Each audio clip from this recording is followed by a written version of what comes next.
여기는 1592년 교토의 화려한 저택 주라쿠다이입니다. 당신은 지금 눈부신 황금빛 맹장지가 둘러쳐진 거대한 방의 한가운데 수십 명의 무장들 앞에 앉아 있습니다. 가토 기요마사, 고니시 유키나가처럼 산전수전을 다 겪은 전국의 맹장들이 일제히 당신을 향해 머리를 조아립니다. 당신 뒤에는 일본의 최고 권력자인 양아버지인 도요토미 히데요시가 앉아 있습니다. ビエン宰者よ、16万の軍勢の総大将を命ずる。朝鮮を経てあきりまで道を切り開け。 갓 20살이 된 당신이 16만 군세를 이끌 총대장에 임명된 순간입니다. 친아버지도 아닌 양아버지를 잘 두었기 때문입니다. 그로부터 8년 뒤인 1600년 9월 15일, 당신은 이번에 미노의 들판에 1만 7천의 병력을 이끌고 있습니다. 동군의 후쿠시마 마사노리 군과 정면으로 부딪힙니다. 곳곳에서 철포가 굉음을 내며 불을 내뿜어 적들을 쓰러뜨리고, 군마에 올라탄 사무라이들은 칼을 들고 적진을 헤집고 다닙니다. 당신이 곧 일본 천하의 중심인 것입니다. 당신은 부하들을 향해 소리칩니다. 안녕하십니까. 환생 특급 안내자 아르케 채널의 강림입니다. 인생은 불공평하다고 합니다. 누군가는 태어날 때부터 비단길을 걷고 누군가는 죽을 때까지 가시밭길을 구릅니다. 운명이란 정해져 있는 것일까요? 그래서 오늘 당신은 운명의 무게를 직접 느낄 수 있는 인물로 환생할 것입니다. 당신은 곧 1588년 일본 전국시대 비젠국의 영주인 우키타 하치로 히데이에로 다시 태어날 것입니다. 당신은 임진왜란의 총대장이자 도요토미 정권의 최고 권력기구인 오대로의 핵심이 될 것입니다. 하지만 명심하십시오. 당신의 진짜 운명은 따로 있을지 모릅니다. 자, 그럼 눈을 감아보십시오. 3초 후 환생특급 여행을 떠나겠습니다. 천천히 눈을 뜨니 도요토미 가문의 금빛 저택인 주라쿠다이의 풍광이 눈앞으로 빨려 들어옵니다. 붉은 단청과 황금박이 기둥이 아침 햇살을 받아 불꽃처럼 타오르고, 푸른 정원에는 이름 모를 아름다운 꽃이 피어 있습니다. 이불에 누운 당신이 머리로 손을 가져가자 정수리에 까끌까끌한 사카야키가 만져집니다. 그렇습니다. 당신은 우키타 가문의 제6대 당주 우키타 히데이에입니다. 올해 나이 고작 16살입니다. 일어서니 방 한쪽에 위패가 눈에 들어옵니다. 위패에 쓰인 이름은 우키타 나오예. 몇 해 전 세상을 떠난 당신의 친아버지입니다. 당신은 무릎을 꿇고 그 앞에 향을 사릅니다. 연기가 피어오르니 향 너머에서 어린 시절의 기억이 물밀듯이 밀려옵니다. 아버지는 피골이 상접했습니다. 世の中は地獄だ。誰も信じてはならない。父が言ったことを決して忘れるな。 그것이 당신이 본 친아버지의 마지막 얼굴이었습니다. 당신의 아버지는 비젠의 살모사라 불린 인정사정 없는 모략가였습니다. 아버지는 5살에 적의 기습으로 가문이 멸망한 직후 기름장수의 집에 얹혀 사는 수모를 겪었습니다. 그곳에서 무사의 자존심을 버리고 상인들 틈에서 돈과 정보로 사람을 죽이는 법을 배웠습니다. 살기 위해 괴물이 된 것입니다.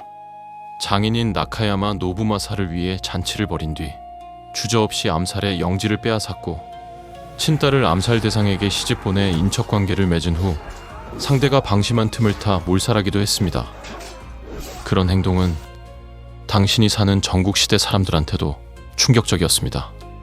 하지만 44세 얻은 대를 이을 아들인 당신은 그 누구보다 아꼈습니다. 아버지는 몸이 쇠약해갔고 결국 당신을 히데요시에게 인질로 보내기로 합니다. 모리 가문과 오다 가문 싸움에서 버틸 수 없었기 때문입니다. 당신의 나이 10살 때인 1582년의 일입니다. 당신은 히데요시 앞에 무릎을 꿇었습니다. 몸이 주체할 수 없이 떨렸습니다. 당신을 빤히 바라보는 히데요시는 원숭이를 닮은 얼굴인데 활짝 웃으니 누런 이빨이 도드라졌습니다. 하지만 눈매는 여우보다 매서워 보였습니다. 그런데 이상한 일이 벌어졌습니다. 당신을 인질로 받은 히데요시는 당신을 무릎에 앉히고 머리를 쓰다듬는 것을 좋아했습니다. これを見よ。目が欄外としておる。わしの子として育てたいものだな。 자식이 없던 히데요시는 첫눈에 당신을 마음에 들어 했던 것입니다. 그의 당신은 양자가 되었습니다.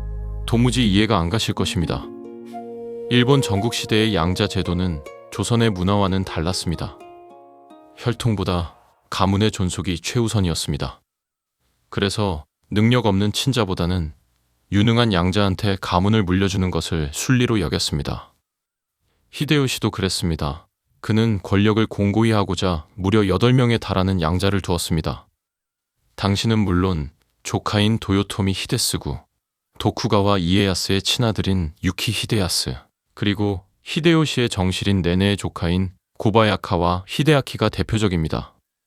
그러니까 당신은 양자이기도 하면서 배신을 방지할 인질이기도 했던 것입니다. 향연기가 곧 거치더니 정신이 돌아옵니다. 어머니의 누인 숙부 우키타 다다이에가 당신을 향해 뛰어옵니다. どの養父上がお見えになります。 도노는 주군이라는 뜻입니다. 장지문 사이로 마당을 가로질러 오는 작은 그림자 하나가 보입니다. 150cm가 채 안 되는 마른 체구입니다. 하지만 호위무사 수십 명의 그림자가 사내를 거인처럼 보이게 만듭니다. 당신은 머리를 땅에 조아립니다. 곧 식사가 들어옵니다. 상 위에 놓인 것은 놀랍게도 붉은 현미와 보리가 섞인 밥 한 공기, 맑은 된장국 한 그릇, 시큼한 매실절임 2알, 손가락만한 말린 정어리 한 마리가 전부입니다. 당신과 히데요시는 각자 묵묵히 젓가락을 듭니다. 매실절임이 혀끝에서 시큼하게 터지고 소금에 절인 정어리는 입안이 얼얼할 정도로 짜게 느껴집니다. 다이묘라고 해서 혹시 호화스러운 음식을 생각했나요? 일본 국립역사민속박물관의 연구에 따르면 다이묘들은 1년에 몇 차례 호화로운 연회식인 이른바 혼전 요리를 즐겼습니다. 쟤는 우리말로 한 상 정도 됩니다. 일선은 맑은 장국에 흰 쌀밥, 단무지 냉채 요리입니다. 이선은 생선 장국에 도미 구이와 채소 조림입니다. 3선은 조개를 넣은 맑은 장국에 제철 생선회이고 4선은 사냥터에서 잡은 꿩이나 멧돼지입니다. 5선은 은은한 향을 내는 국물과 고급 생선 요리이며 6선은 말린 생선포와 같은 안주류, 7선은 찹쌀떡이나 제철 과일로 된 디저트입니다. 하지만 흔하게 먹는 요리는 아니었습니다. 히데요시조차 보리가 섞인 밥에 된장국 매실절임을 주로 먹었습니다. 와규 스테이크가 식탁에 오르기 시작한 것은 1872년대의 일입니다. 히데요시가 젓가락을 내려놓더니 입을 엽니다. 秀、いよいよ郷姫と祝言和言をあげる時が来たぞ。 당신은 추호의 망설임도 없이 바닥에 머리를 깊숙이 숙입니다. 가문의 운명을 바꿀 거대한 제안이라는 사실을 본능적으로 알았기 때문입니다. 히데요시는 당대 최고의 대다이묘인 마에다 도시이에의 넷째 딸 고히메를 양녀로 두고 있었습니다.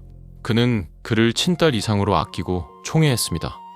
만약 고히메와 혼인이 성사된다면 당신은 최고 권력자를 양아버지이자 장인으로 두게 되는 것입니다. 그런데 이상하지 않나요? 왜 하필 당신일까요? 여기에는 정치적 계산이 깔려 있습니다. 당신의 친아버지는 1579년 모리 진영에서 오다 노부나가 진영으로 돌아선 뒤 사망 직전까지 오다 가문에 신중했습니다. 친부가 사망하자 가신들은 어린 당신의 가독 상속을 노부나가에게 청원했고 그 중개 역할을 한 것이 바로 노부나가의 가신 히데요시였습니다. 노부나가가 죽은 뒤 히데요시는 자연스럽게 어린 당신과 우키타 가문의 후견인이 되었습니다. 히데요시는 치밀한 자입니다.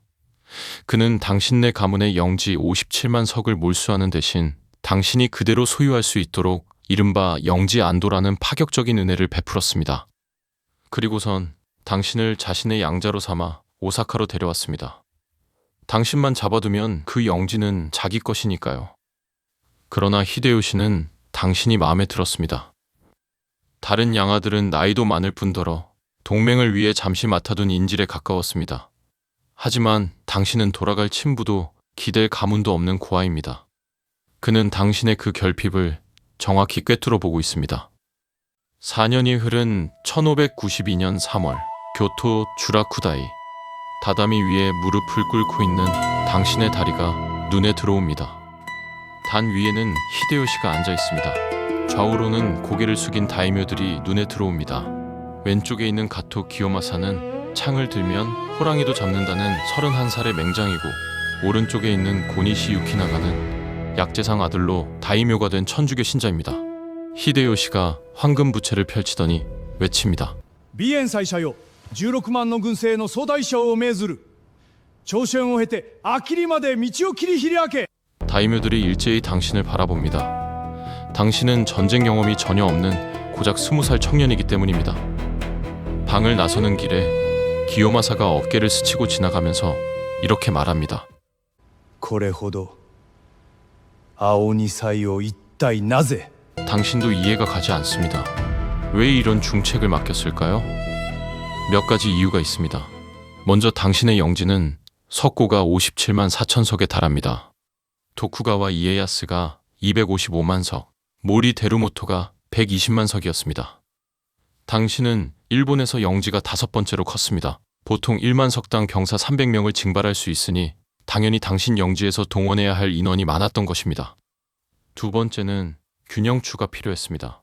히데요시의 측근인 가토와 고니시는 서로 죽이지 못해 안달이 난 사이입니다. 마지막으로 당신의 양아버지이자 장인어른은 히데요시입니다. 그만큼 당신만한 적임자는 없습니다. 1592년 5월 18일 히데요시가 남긴 25개조 각서에는 동아시아 정복 후의 통치 구상이 담겨 있었습니다. 고요제의 천황을 명나라 황제로 삼고 일본의 새 천황으로는 황태자 료히토 양인 친왕 또는 도모히토 친왕을 옹립한다는 내용이었습니다. 또 일본의 새 관백에는 하시바 히데야스나 당신 우키타 히데이에를, 조선의 통치자에는 오다 노부나가의 적손 오다 히데노부나 당신을 안치겠다는 거대한 구상이었습니다. 즉, 당신은 일본의 차기 관백 후보이자 조선의 통치자 후보로 동시에 거론된 히데요시 핵심 인물이었던 것입니다. 1592년 4월 13일 부산포 앞바다. 당신은 부산포를 물끄러미 바라봅니다. 700척의 군선이 수평선을 가득 채웠습니다.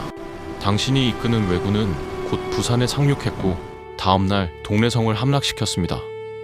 그리고 25일에는 경북 상주까지 올라가 순변사 이일의 부대를 격파했습니다.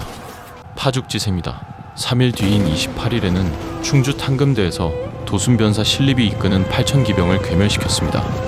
며칠이 지나자 조선의 선조가 달아났다는 소식이 날아옵니다. 한성의 남대문에 유키나가의 제1군이 도착한 것이 5월 3일이니 한성 점령까지 채 20일이 걸리지 않았습니다. 당신 스스로도 놀랐습니다. 왜군의 파죽지세에는 무엇보다 조총의 힘이 컸습니다. 1543년 포르투갈인이 두자루 총을 건네준 뒤 불과 50년 만에 일본은 약 1만 6천 정에서 2만 4천 정에 달하는 조총을 보유한 총기 대국이 됐습니다.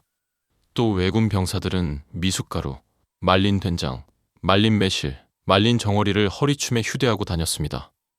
별도 보급이 없더라도 일주일은 충분히 싸울 수 있었습니다. 하지만 가장 큰 차이는 경험이었습니다. 일본은 100년간 내전을 치렀지만 조선은 군역을 배나살로 대신 내는 방군 수포가 일반화된 상태였습니다. 함경도 회령 일대까지 유린했지만 이후 교착 상태에 빠집니다. 전국 각지에서 곽재우, 조헌, 고경명, 사명대사와 같은 의병들이 일어난 데다 이순신 장군이 이끄는 조선수군이 옥포, 사천, 한산도 등에서 당신네 왜군을 대파했다는 비보가 날아옵니다. 바다로 보급하고 육지로 진격한다는 이른바 수륙병진 계획이 물거품이 된 것입니다. 이듬해인 1593년 1월 명나라에서 이여송이 이끄는 명군 4만 3천 명이 합류하면서 전세가 뒤집힙니다. 왜군은 평양성으로, 평양성에서 다시 한성으로 후퇴합니다. 그러나 다음 달인 2월에 청천벽력 같은 소식이 날아듭니다. 바로 전라도 순찰사인 권율이 이끄는 조선군이 한성을 탈환하고자 턱 미친 행주산성에 진을 쳤다는 첩보였습니다. 당신은 이시다 미스나리, 가토 미스야스가 이끄는 3만 군세와 함께 압도적인 수적 우위로 행주산성을 함락시키기로 곧바로 결정을 내립니다. 1593년 2월 12일 새벽, 당신은 안개 속에서 말 위에 올라타 있습니다. 고개를 들어 올려다보니 해발 124m의 얕은 산성이 눈에 들어옵니다. 당신 등 뒤로는 약 3만 명의 일본군이 7진진으로 나뉘어 늘어서 있습니다. 1진 고니시 유키나가, 2진 이시다 미스나리, 3진 구로다 나가마사, 4진은 당신 우키타 히데이에가 맡았습니다. 성벽 위에 있는 정규 조선군은 고작 2,300명이라는 보고가 날아듭니다. 승병과 백성들이 있었지만 13대 1의 싸움입니다. 가신 한 명이 외칩니다. これは戦闘ではなく狩りだ! 성 아래에 도착한 일진을 상대로 사격 명령을 내립니다. 조총이 일제히 불을 뿜습니다. 그런데 산 위에서 갑자기 이상한 소리가 들립니다. 짧은 천둥이 연달아 치는 것 같은 두루룩, 두루룩 거리는 소리입니다. 일진의 깃발이 고꾸라집니다. 한 줄 단위로 몇 명씩 쓰러집니다. 이진 이시다의 차례입니다. 하지만 곧바로 이시다가 어깨에 화살을 맞고 끌려 내려옵니다. 이제 당신 차례입니다. 全軍攻撃せよ! 당신은 칼을 빼들고 말에 박차를 가해 비탈길을 달려서 올라갑니다. 하지만 성 위에서 화살이 비처럼 쏟아지고 돌이 굴러내려오고 끓는 물이 쏟아집니다. 그때 성벽 위에 처음 보는 물건이 줄지어 있는 모습이 들어옵니다. 수레 같은 것에 짧은 총신 40개가 다발처럼 묶여 있습니다.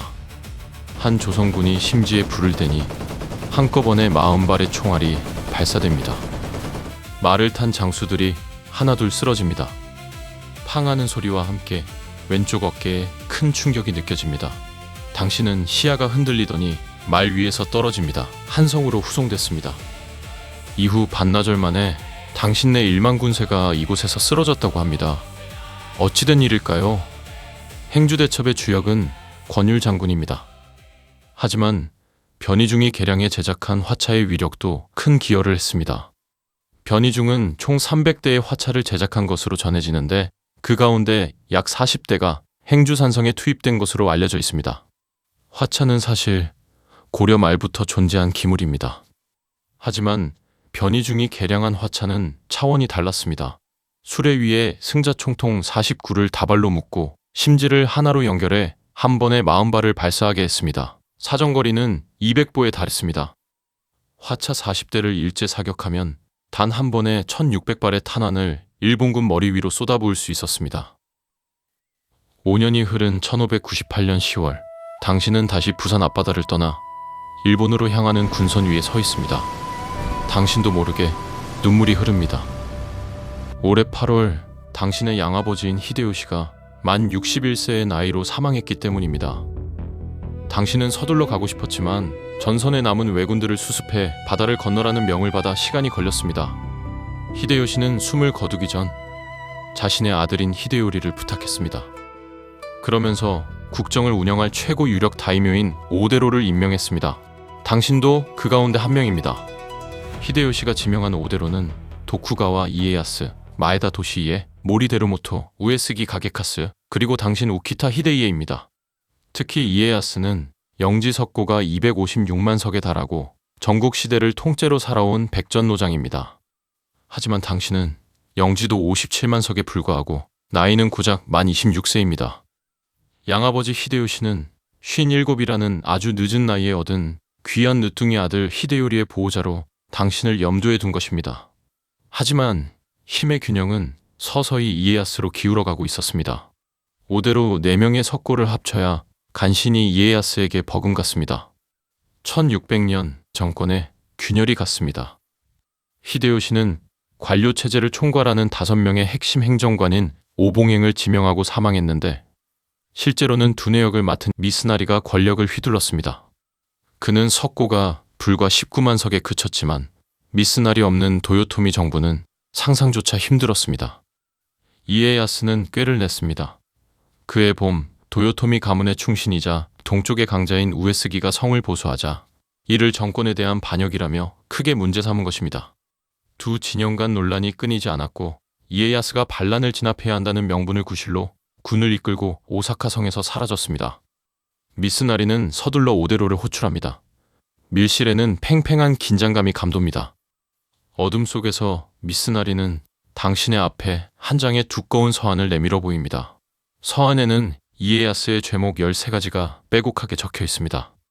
備前公家康が東へ立った今こそ豊臣の天下を正す唯一無二の好機にござる。 양아버지의 얼굴이 아른거립니다. 당신은 가만히 붓을 들어 서한의 가장 첫머리에 당신의 이름 우키타 히데이에를 정성스럽게 적어내려갑니다. 하지만 이는 오사카에 있는 미스나리가 거병하도록 유도하여 배후의 적들을 한 무덤에 묻어버리려는 이에야스의 고도의 정치적 계산이 깔린 군사행동이었습니다. 1600년 9월 15일 오전 8시 당신은 다시 말 위에 앉았습니다. 발 아래는 미노의 들판인 세키 가하라입니다. 사방이 산으로 둘러싸인 분지입니다. 새벽 안개 속에서 무수한 깃발이 흔들립니다. 당신의 진영은 훗날 서군으로 불립니다. 총 82,000명으로 당신의 부대가 17,000으로 가장 많습니다. 당신은 좌익 본진을 맡고 있습니다. 정면에는 후쿠시마 마사노리의 6,000병력이 보입니다. 가토 기요마사와 함께 한반도를 누볐던 7본창 중 한 명입니다.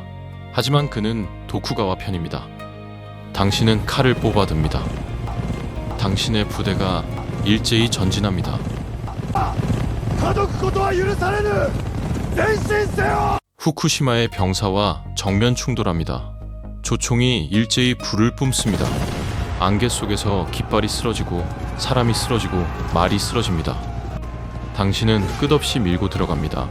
후쿠시마 군세가 200m 후퇴합니다. 300m 후퇴합니다. 오전 10시 당신은 승기를 잡았다고 느낍니다. 그때 후방에서 전령이 달려와 무릎을 꿇습니다. 얼굴이 새파랗습니다. 殿松尾山から 남쪽 해발 293m 정상에 고바야카와 히데아키의 15,000이 진을 치고 있습니다. 히데요시의 또 다른 양아들로 당신과 함께 히데자를 받은 19살짜리 의형제입니다. 그가 서군 좌익을 보호하기로 약속했습니다.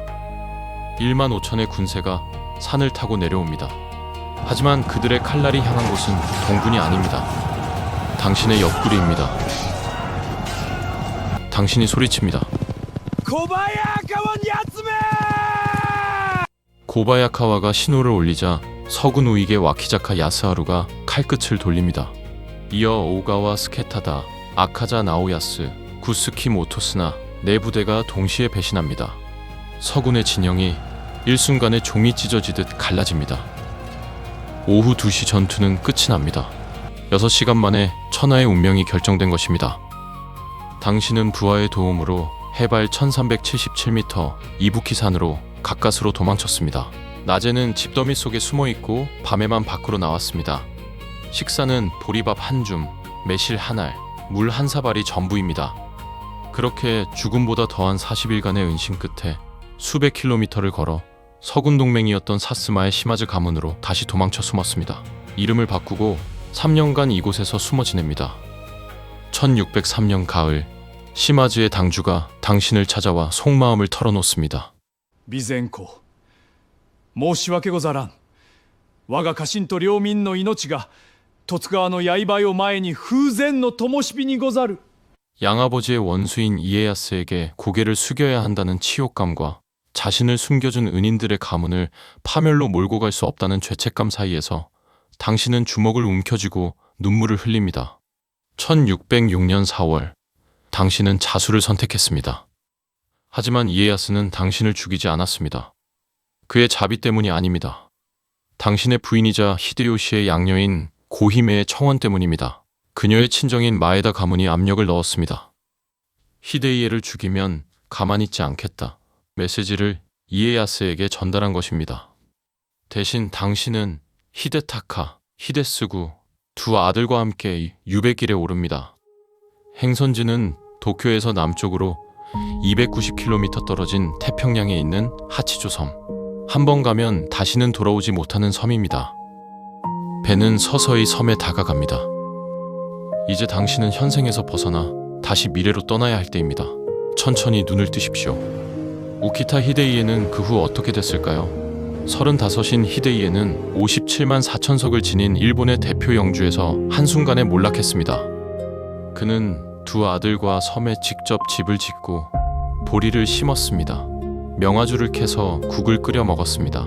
다이묘 시절 즐겨 먹던 검소한 식사와 크게 다르지 않았습니다.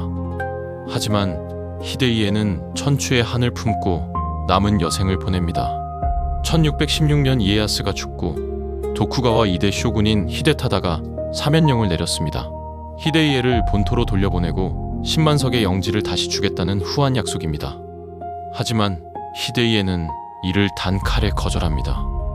도요토미의 가신으로서 도쿠가와의 녹을 받지 않겠다는 무사의 자존심이었습니다. 당신의 아내인 고히메는 1634년 사망합니다. 그녀는 죽기 전까지 매년 쌀과 약과 옷을 보내주었습니다. 아내가 죽고 21년이 흐른 1655년 11월 20일, 히데이에는 태평양 섬에서 눈을 감습니다. 역사책에서는 히데이에를 세키가하라 전투의 패장으로 기록합니다. 또 무능한 임진왜란의 총대장이었고 양아버지를 잘 둔 금수저에 지나지 않았다고 평가합니다. 하지만 그는 보란듯이 그 누구보다도 오래 살아남았습니다. 당신을 패배시킨 자들 모두가 당신보다 먼저 죽었습니다. 그는 진 사람일까요? 이긴 사람일까요? 이후 그의 후손은 섬에서 날로 번창해 1869년 메이지 정부의 사면령을 받아 본토로 귀환할 수 있었습니다. 유배지에서 풀려나는 데까지 263년이 걸린 것입니다.